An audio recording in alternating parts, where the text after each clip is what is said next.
नीतीश कुमार से नाराज लालू और तेजस्वी, मुश्किल में बिहार सरकार। रत्नेश साथ को मंत्री बनाए जाने से खुश नहीं है आरजेडी नेता।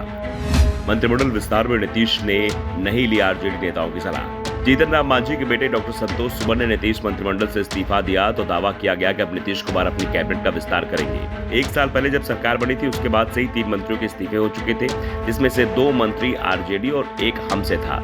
ऐसे में यह भी तय था कि जब विस्तार होगा तो आरजेडी कोटे से 2 लोगों को मंत्री बनाया जाएगा। डॉक्टर सुमन जेडीयू कोटे से मंत्री बनाए गए थे, इसलिए इस पर फैसला जेडीयू को ही लेना था। लेकिन कहा जा रहा है कि जब कैबिनेट विस्तार हुआ तो इसकी हवा तक बिहार के डिप्टी सीएम तेजस्वी यादव को नहीं लग पाई, क्योंकि कैबिनेट विस्तार में सिर्फ जेडीयू के विधायक रत्नेश साथ को मंत्री बनाया गया, ना तो आरजेडी और ना ही कांग्रेस के किसी नेता को मंत्री बनाया गया। कांग्रेस नेताओं की ओर से नीतीश कुमार पर अंतिम समय तक दबाव डाला गया कि जो वादा उन्होंने किया है वो वादा निभाने का वक्त आ गया है, लेकिन नीतीश ने किसी की नहीं सुनी। कह दिया कि मंत्रिमंडल विस्तार करना सीएम का विशेषाधिकार है और उसका प्रयोग करते हुए नीतीश कुमार ने अपनी पार्टी के नेता को ही मंत्रिपरिषद में शामिल किया और अब इससे डिप्टी सीएम तेजस्वी यादव नाराज बताए जा रहे हैं। उनकी नाराजगी की वजह मंत्रिपरिषद का विस्तार करने में इतनी जल्दबाजी क्यों थी? दरअसल आरजेडी चाहती थी कि पहले पटना में 23 जून को होने वाली विपक्षी दलों की बैठक हो जाए, उस बैठक के बाद ही मंत्रिमंडल में विस्तार को लेकर चर्चा की जाए। मंत्रिमंडल में सिर्फ जेडीयू को ही जगह नहीं मिलनी है, दूसरी पार्टियां भी शामिल है, लेकिन इस बार तेजस्वी यादव की नहीं चली और नीतीश कुमार ने जेडीयू के रत्नेश साथ को कैबिनेट मंत्री पद की शपथ दिला दी।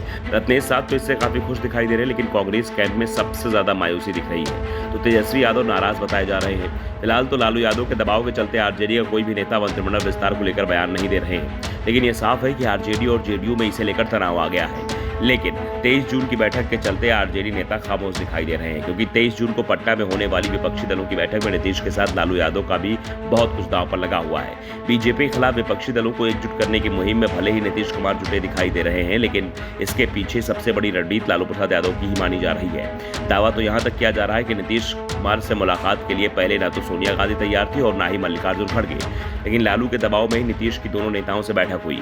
लेकिन अब लालू यादव भी नीतीश के कदम से खुश नहीं है। दरअसल नीतीश कुमार ने इस साल जनवरी में ही ऐलान कर दिया था कि वो मंत्रिमंडल विस्तार करेंगे और इस विस्तार में सिर्फ कांग्रेस और आरजेडी के नेताओं को ही शामिल किया जाएगा। कांग्रेस ने तो अपनी ओर से मंत्री बनाए जाने वाले विधायकों के नाम तक भी फाइनल कर लिए थे, लेकिन अंतिम समय पर तेजस्वी यादव ने खेल बिगाड़ दिया। तेजस्वी ने साफ कर दिया कि ना तो आरजेडी कोटे से कोई मंत्री बन रहा है और ना ही मंत्रिमंडल का विस्तार हो रहा है। इसके बाद नीतीश कुमार ने भी साफ कर दिया है कि पहले कांग्रेस और आरजेडी का मंत्रिमंडल विस्तार पर एक राय हो जाए, वो जिस दिन अपने नाम भेज देंगे हम तुरंत ही राजभवन से संपर्क कर तारीख तय कर देंगे।